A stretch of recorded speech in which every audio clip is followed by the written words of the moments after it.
सर्वांना माझा क्रांतिकारी जय भीम. सदर व्यासपीठावरती मला माझी ओळख करून देताना गर्वानं म्हणावंसं वाटतं, अरे नाथ ज्योतिबांची मी, अरे नाथ ज्योतिबांची मी, भीमाच्या लेखणीची धार आहे. अन्याय जुलमाविरुद्ध मी क्रांतीचा विचार आहे. उतरले रणांगणावर तर मी जय भीमचा अंगार आहे. कादंबरीकार अण्णाभाऊ साठेंच्या तलवारीची मी धार आहे. कादंबरीकार अण्णाभाऊ साठेंच्या तलवारीची मी धार आहे. सदर व्यासपीठावरती कविता ठेवते. अंगाई म्हणून गायली भीमाची गाणी, अंगाई म्हणून गायली भीमाची गाणी, आणि दिला माझ्या आयुष्याला उंच झोका. आईने पाळण्यातच पाजलं बाळकडू, आईने पाळण्यातच पाजलं बाळकडू. बुद्ध, फुले, शाहू, आंबेडकर आणि तुका. आईने आई हा शब्द शिकवलाच नाही, आईने आई हा शब्द शिकवलाच नाही. शिकवलं तिनं जय भीम घालायला, आणि जोडून नातं चळवळीशी, जोडून नातं चळवळीशी. शिकवलं तिनं स्वाभिमानाने चालायला. मी लागले जशी रांगायला, मी लागले जशी रांगायला, माझा बाप लागला मला सांगायला. अगं आणू मांग फेडीले बाबासाहेबाचे पांग. तुळशीरामाचे रक्त आपले साऱ्या जगाला छाती ठोकून सांग. मी शाळेत पाठीवरती गिरवायला लागले अ ब क ड. मी शाळेत पाठीवरती गिरवायला लागले अ ब क ड. तेव्हाच बापाने माझ्या शिकवली मला परिवर्तनाची बाराखडी. आणि आज आम्ही अ ब क ड वर्गीकरणाच्या नावाखाली एकतेच्या घराला आतून लावतोय कडी, एकतेच्या घराला आतून लावतोय कडी. अरे कशाला भांडण तंटा, अरे कशाला भांडण तंटा, कशाला आपापसात जातीयतेची तिढा. समजून घ्या की रे बांधवांनो, समजून घ्या की रे बांधवांनो. शेवटी अण्णाभाऊंनी लढला होता भीमाचाच लढा, भीमाचाच लढा, भीमाचाच लढा, भीमाचाच लढा. मनपूर्वक धन्यवाद. ज्या वयात मुली अंगाईने झोपायची त्या वयात माझ्या आईने क्रांती पेरली. पाळणा हलवताना तिने हळूच भीमरायाची गाणी गायली, भीमरायाची गाणी गायली. तिच्या या सुरातच माझा विद्रोह जन्मला आणि अन्यायाविरुद्ध लढण्याचा माझा पिंड घडला.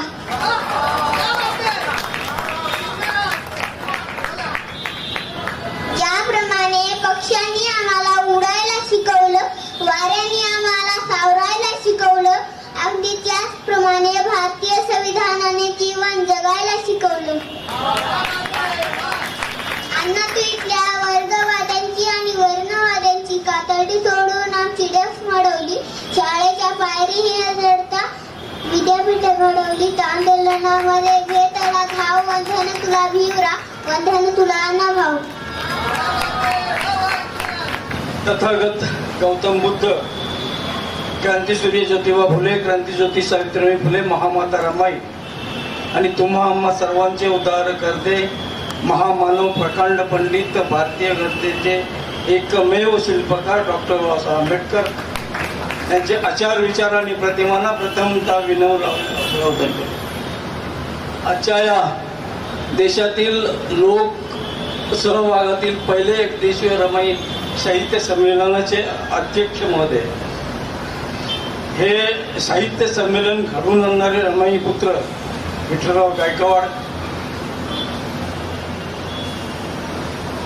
समोर उपस्थित मान्यवर, विचार मंचावर उपस्थित मान्यवर, बंधूजनो,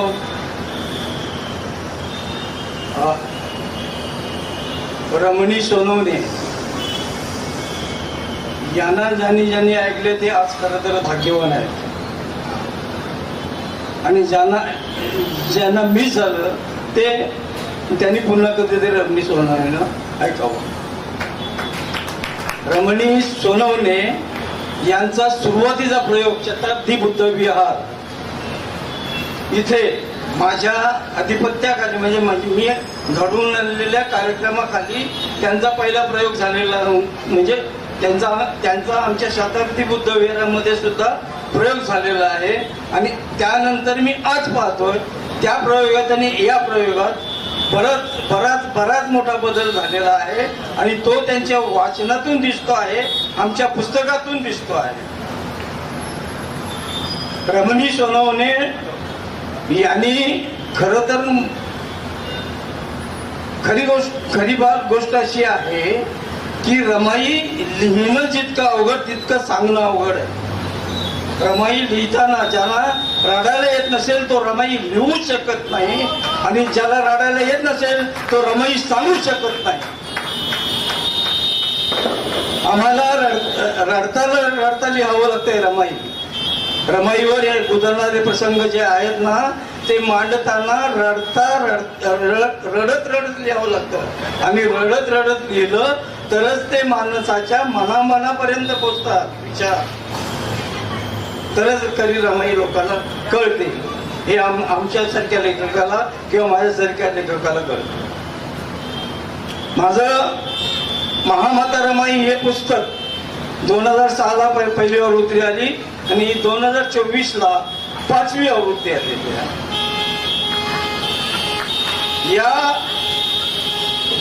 या आवृत्तीमध्ये बदल काही नाही, बदल इतकाच झाला की अनेकांचे अभिप्राय आले, मोठमोठ्या लेखकांचे सुद्धा अभिप्राय आले. आणि महत्वाची गोष्ट तुम्हाला सांगतो, महामाता रमाई हे पुस्तक जेव्हा मी सुगावा प्रकाशनाकडे माझं हस्तलिखित घेऊन गेलो तेव्हा वाघ सरांना दिलं. आणि वाघ सरांना म्हटलं, पहिल्यांदाच पुस्तक दिलेलं आहे, पहिलं पुस्तक आहे माझं. वाघ सरांना म्हटलं मला हे पुस्तक छापायचं आहे. वाघ सर मला म्हणाले बघतो, वाचतो आणि मग सांगतो.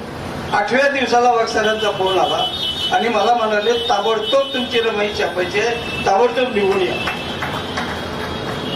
आणि रमणीताई तुम्हाला सांगायचं असं आहे की त्या पुस्तकाला म्हणजे पहिल्या आवृत्तीला कुणाचीही प्रस्तावना घेतलेली नाही, कुणाचीही प्रस्तावना घेतलेली नाही.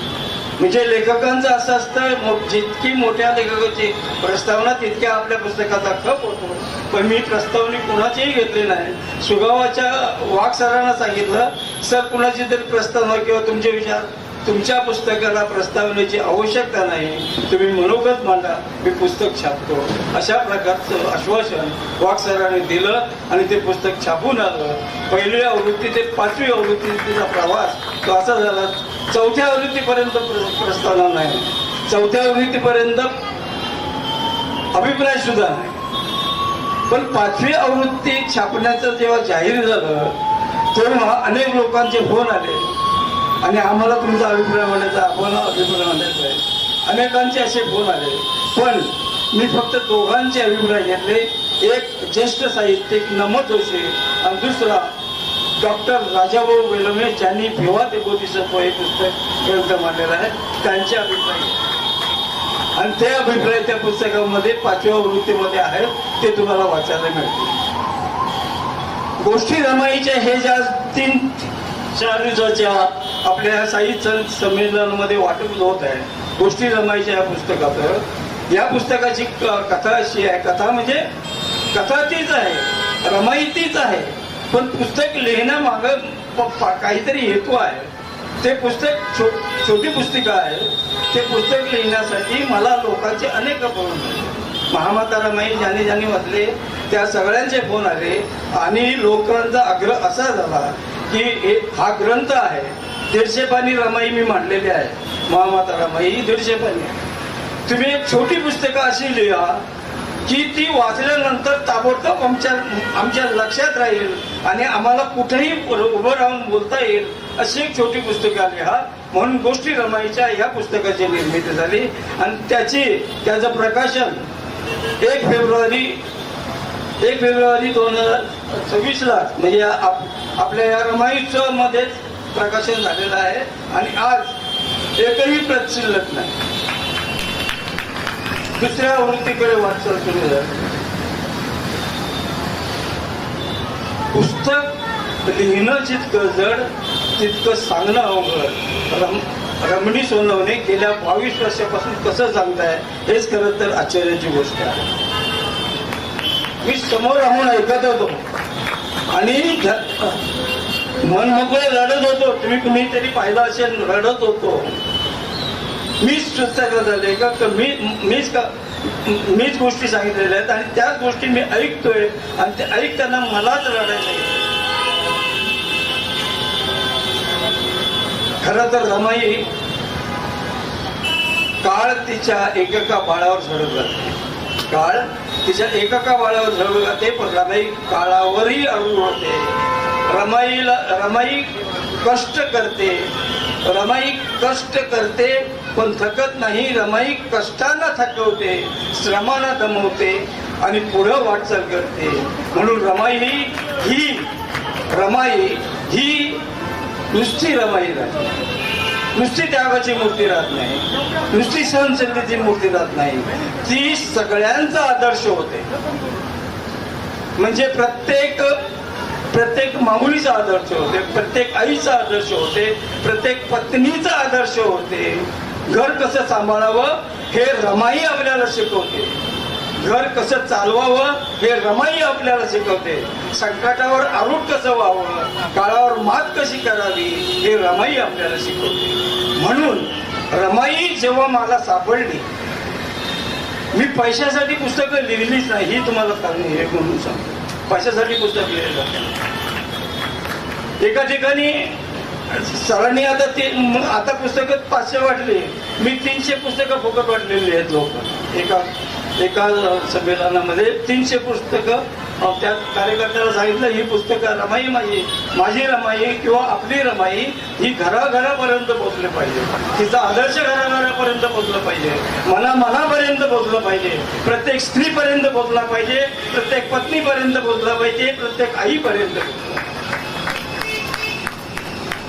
सारी दुःख तुम्ही माझ्यावर सोपवा, सारी दुःख तुम्ही माझ्यावर सोपवा. देशातील असंख्य दुःख तुमचे वाटवात आहेत.